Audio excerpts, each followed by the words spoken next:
Jadi berharap kalian tetap bersemangat dalam pembelajaran kali ini. Untuk menambah semangat kita, silakan ayo bersama.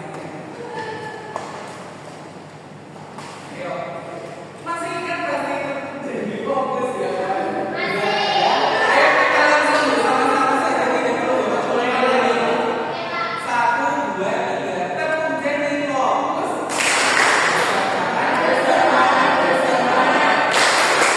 Fokus.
Ini kan beda-beda tentunya.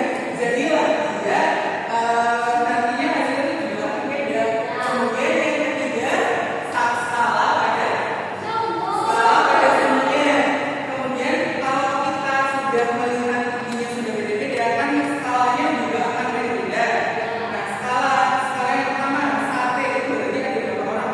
Ada 3 orang, berarti si sate ini ada 3 orang yang menyukai sate. Kemudian yang nasi goreng ada berapa orang? Kemudian soto ada berapa orang? Kemudian rawon ada berapa? Mie berapa orang? Kalian bisa menyebutkan seperti itu karena kalian taat.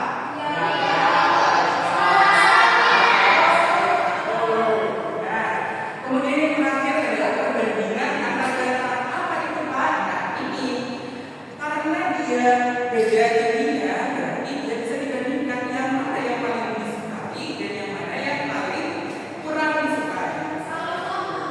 Kalau sama, berarti dia seleranya sama. Teman-teman kalian seleranya yang ada yang sama.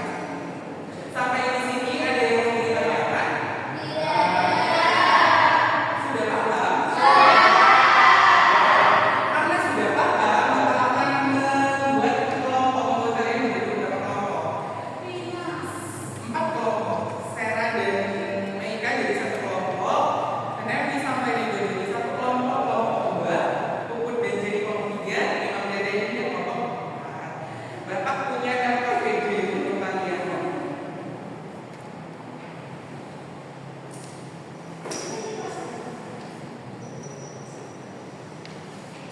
Ya, diperhatikan dulu ya, Bapak akan menjelaskan bagaimana cara pengerjaan LKPD-nya. Yang pertama, dia dulu di covernya, di paling depannya. Ini ada kelompoknya, ditulis kelompok berapa.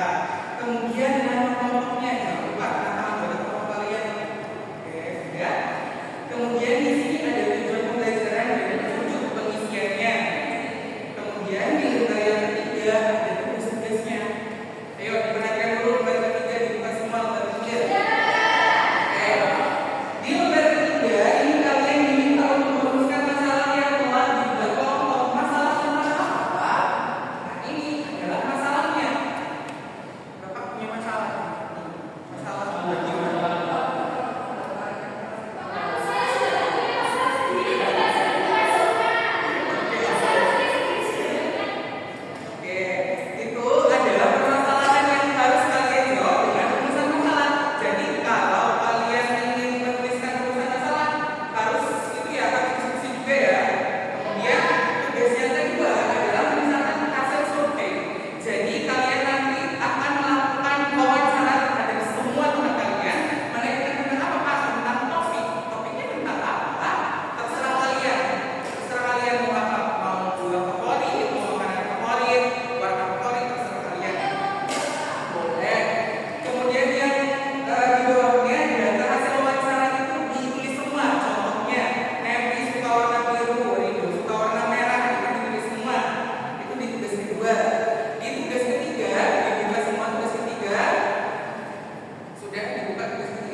belajar tentang diagram datar. Sekarang siapa yang mau menyampaikan pemahamannya tentang diagram datar? Kecepatan.